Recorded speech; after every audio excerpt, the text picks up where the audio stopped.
Prime Big Deal Days is coming October 8th and 9th. Woohoo! Which can lead to involuntary deal squeals, like the infamous deal on a new massager squeal. Yeah! Save big on Prime Big Deal Days, October 8th and 9th. Hi. Sorry, did I startle you? When you're used to hearing a certain type of commercial, something like this can, well, take you by surprise. That's kind of how it is with the Lexus RX, a vehicle that has continued to defy expectations for over 25 years. From the first luxury vehicle of its kind, to the first hybrid luxury vehicle, to the only plug-in hybrid worthy of the RX name. We understand you want more than the everyday SUV. And isn't being understood an amazing feeling? Experience amazing at your Lexus dealer.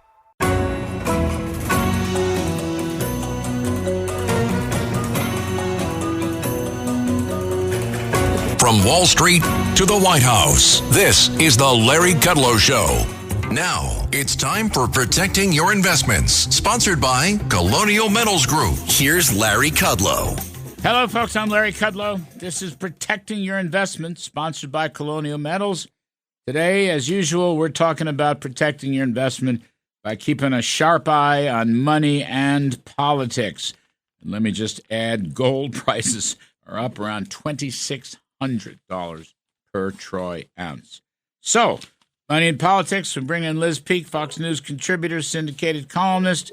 We bring in Steve Moore, Committee to Unleash Prosperity, WABC radio host of More Money, which plays right after this show on many of these same stations, and the author of The Trump Economic Miracle. Woo! Along with somebody named Art Laffer. Who is that? How's the book selling, Steve Moore? Well, Larry, you're the kind of first person to officially announce it. It comes out next week. Oh, we're good. Going to, Arthur and I want to come on your show because it's the number one business show in America. I want you to come on set, both of you. We'd love to. And by the way, just one quick thing. Guess who came up with the title, The Trump Economic Miracle? Trump. Yes. How's that? We were originally going to call it Trumponomics 2.0, and we showed it to Trump, and he goes, I don't like that title. Call it the Trump Economic Miracle. I knew it.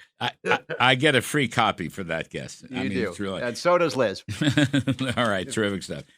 Now, Liz, I want to begin with you. You wrote this really tough, slashing article. I'm reading it from The Hill. Why is Kamala Harris keeping voters in the dark on her energy agenda, kowtowing to the climate zealots currently running unchecked in the Biden-Harris White House will lead to soaring electricity costs and clobber our country's ability to compete in the industries of the future, such as artificial intelligence. Woo. It's actually quite good, Liz. Anyway, I want you to expand on this column, please. Well, I mean, look, I think we all know that AI and also mining cryptocurrencies take an enormous amount of power. And yesterday, there was an announcement that Microsoft was teaming up with a group to restart 3 Mile Island, Larry, a nuclear power plant that almost had a very serious accident and basically has been defunct for many years because people are so freaked out about nuclear power. But why are they doing that? Because it's all about AI and powering AI. The demands for electricity over the next 10 to 20 years, if AI progresses as people think, are going to be staggeringly large. And Kamala Harris, Joe Biden, their energy policy has already led to electricity prices, which, by the way, have been stable and low for decades, going up more than 20%. And they will continue to rise rapidly because they're pushing electrification on an electric grid and infrastructure that's not ready, that is increasingly powered by high-cost wind and solar energy, and not making any accommodation, basically, for the rising cost of the power that these industries are going to need. So my point, and I don't think I've said it very well here, is that energy is probably more important today, looking forward, than it has ever been in our country. Everything that Kamala Harris and Joe Biden want to do and have done about energy will make costs go up. And that's going to put the United States at a huge disadvantage. Steve Moore, pre-pandemic, Trump had, with his energy policies, opening up the fossil fuel spigots, we had 13 million barrels a day production of oil. Now, the Bidens brag that we have 13 million barrels a day or 13.1 million barrels a day. Yeah. But that just basically means over the past 5 years, we've flatlined. And we shouldn't have flatlined. I mean, I think your studies show 14, 15, or 16 million barrels a day if they kept the spigots open. That's right. That's right. And Liz is absolutely right that the future, two industries that are going to dominate in the future are going to be electricity generation and data centers. And by the way, in addition to what Liz was saying, data centers use enormous amounts of energy as well. And you can't run the internet without these data centers, and you can't store the information you need.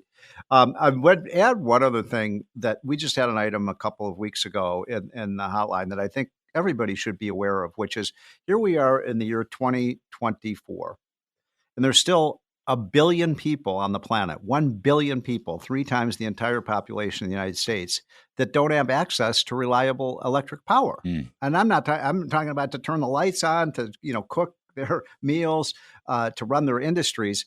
And a large part of this is because these lunatic climate change people with World Bank money and U.S. tax dollars go to these countries and say, oh, don't build coal plants, don't build natural gas plants, don't build nuclear power plants, use wind and solar. Well, wind and solar doesn't work. I mean, it's a fringe form of energy. And Liz is onto something there. If you really want to ruin the American economy, disrupt our energy supply, and I don't have a problem with windmills in Massachusetts and so on, or solar power in Phoenix, but you cannot run a $26 trillion economy with windmills. It's the dumbest thing I ever heard. Well, I think that's right. But Liz, okay. In a sense, your column is a rhetorical question because you know what Kamala Harris is going to do if she wins. Yes. And as you point out, you got guys like Senator Ed Markey of Massachusetts, who's a climate extremist, and Bernie Sanders, another climate extremist. They're just saying, oh, we know what she believes. Whatever she says now, we really know what she believes. And Bernie Sanders even admitted that, by the way, in his interview last week. He said, we all know what she's going to do. Yeah, no, Liz quotes him and says, Harris was doing just what she thinks is right in order to win the election. Right. So... Yeah, and you know what? A couple of things on this. First of all, it is true that oil production is finally 13.2 million barrels a day or whatever, but there is a lead and a lag time. Right. And I want to point out that right now we are running under 600 rotary rigs in the United States drilling for oil. Under Trump, that number was over 1,000. And it takes a while for drilling activity to produce oil, obviously, although now the lead time is shortened because of fracking. But the reality is the Biden-Harris administration is benefiting from the fact that there was substantial oil field investment during the Trump years, not because that has happened under their watch. In fact, they've done everything possible to stifle it, including slow-walking drilling permits, making royalties more expensive, et cetera. So that's one thing. But I also want to call your attention to a new New York Times poll out yesterday that shows Harris and Trump tied. And when asked whether Harris believes what she says, 34% of the respondents said, yeah, she means what she says. She says what she means. 60% say the same of Trump. I don't think people are buying what Harris is selling because she's a phony. And that's coming across, I think, to everybody. Steve, another point. They've stopped LNG exports. That's utter insanity because it's not only it would kill jobs. You can't make any more LNG installations or so forth. But we should be exporting natural gas to Europe. You better believe it, right? Because otherwise Europe depends on Russia, and we should be exporting LNG to Asia and even to China because it is clean burning fuel. In fact, the Europeans, the greenies, agreed to reschedule now, in addition to windmills and solar, natural gas is good. It's okay. But Biden stopped it. The LNG export, that's insanity. Yeah, look, I think that the two ends are the energies of the future. Nuclear power, which is the cleanest form of energy, and by the way, you are so right that this was a big deal. By the way, this reopening of the 3 Mile Island, I think we all are old enough to remember when that accident happened, and it happened right at about the time that there was a very famous anti-nuclear movie called The China Syndrome. Do you guys remember that one? About, oh my God, yeah. And so there was a Hollywood, it was just, a kind of Hollywood media frenzy about how dangerous nuclear power was. And there was an old joke back then, by the way, that more people died in the backseat of Ted Kennedy's car than died at 3 Mile Island. Yes. And it happened to be true. Right. So nuclear is, but they have, by the way, they now have these smaller nuclear reactors that can, that aren't massive structures that could, provide enough electric power for a town of 60 or 80 or 100,000 people. And that might be the future. But natural gas is so cheap now. We should be using our natural gas and our nuclear power. One other quick point, Larry. What Trump keeps saying in these debates, Russia would not have invaded Ukraine if I had still been president. He doesn't finish the point. He doesn't explain to America why that is. And the real reason is Russia would never have had the money to invade Ukraine if we just continued to build LNG terminals, export our abundant natural gas at cheap prices to the Europeans. Russia would have been out of business. They wouldn't have had the money to roll those tanks into the Ukraine. At $40 a barrel, some such, Russia has no money. Iran has no money. But at $90 or $100 or more, that's right. They got a lot of money. Yeah. And even today, oil's a little soft. Jim LeCamp was just on. He thinks it's going to be an oil rally, but whatever. It's around $75, okay? Yeah. That still makes Russia very rich. That still makes Iran very rich. You're 100% right. The national security implications of cutting off the fossil fuel spigots are unbelievably negative for the United States. Let's take a break, kids. We'll come back. Liz Peek, Fox News contributor. Steve Moore, The Trump Economic Miracle. That's his book with Art Laffer. Steve's Unleashed Prosperity, and WABC Radio, host of More Money, which comes right after this show on many of these very same stations. We'll be right back with Money and Politics. Larry Kudlow.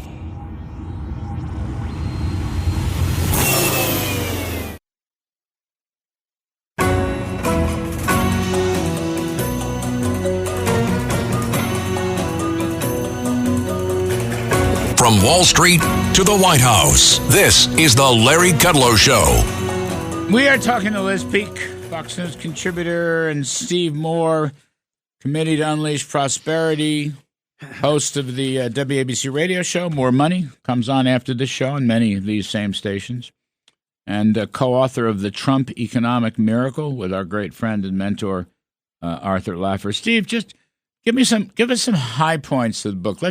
Let's promo the book, and then I want to see if he's messaging the book right now. What are the highlights? Well, one highlight is, I don't know if you saw on the hotline this past week, but we used Chat GPT, GPS, which is what Liz was talking about in terms of the AI revolution. And we put in there the most influential economists in world history, Larry, in world history. And guess who was number 16 on that list? Arthur Laffer. That's pretty cool. Should have been. It was higher. A great list, by the way. It had Adam Smith and all the great economists of the past. The only thing that was really flawed by that was that Paul Krugman was number 20 on that list.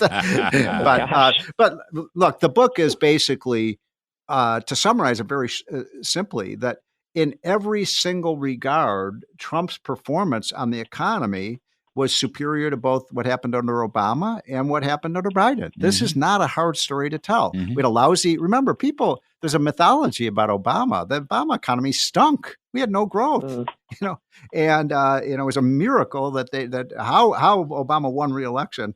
I don't know, but it was a terrible economy. And then Trump came in and it's boom up until February of 2020, until we had COVID.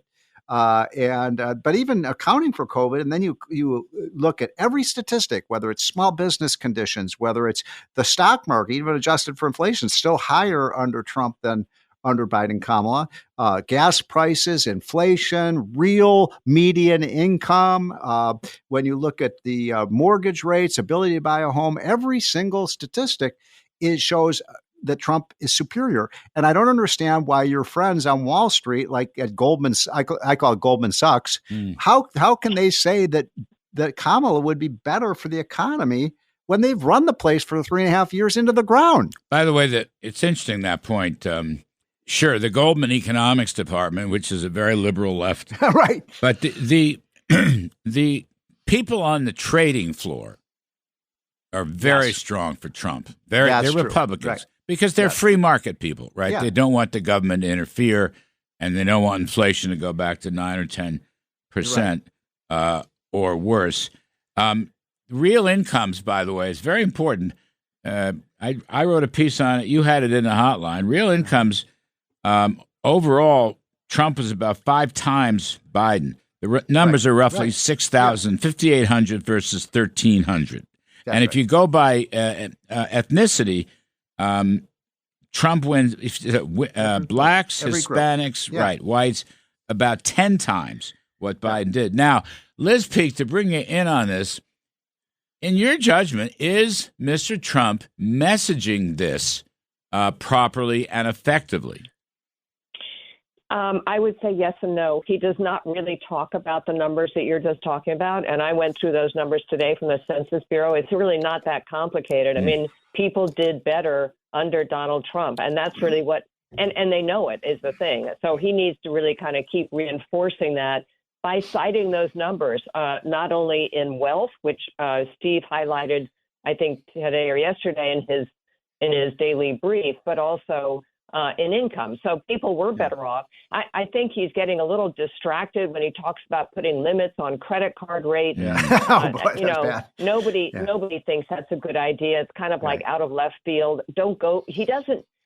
In fact, I was just talking about this to someone. I don't think he needs to go there. He needs to just keep reinforcing the stuff that works. Lower taxes. My gosh, the Tax Foundation, I think, came up with an analysis talking about Kamala's plan being a $4 trillion tax hike. And by the way, Steve, no common sense business person thinks that kind of tax increase plus a big regulatory blanket over the economy promotes growth. And 800,000 job loss, according to the Tax Foundation.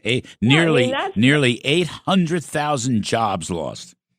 That's pretty compelling. And David Solomon, to your point, the CEO of Goldman Sachs, actually rebutted Kamala Harris's claim during the debate that they had approved her, or that they said her program was good. He said that's not really what the report said. What the report actually said was the big influx of illegal workers means that basically there's an increase in employment. I mean, it's really backwards, and I think it's unbelievably stupid analysis. But anyway, I think Trump needs to stick to the things that work: the border, better living conditions, and crime. I think those are all very safe bets, and also energy. I think that's all he needs to talk about. People really agree with him on energy. I know there's a hardcore climate left, but people of common sense, people in the middle, people independents, do very well. One thing that's pretty cool, Steve Moore, it's a little bit different, but when Trump was here in New York, when he was taping Greg Gutfeld's show, by the way, after that he went to a crypto bar. He was buying hamburgers for everybody with crypto and signing. That. He's got himself a crypto wallet now. What do you make of that? I personally think it's pretty cool, but what do you think? Yeah, he is, he with the younger generation, which is a key voting demographic, by the way. He does, he's on message. He's in favor of the internet age, and he's in favor of cryptos and the kind of new economy.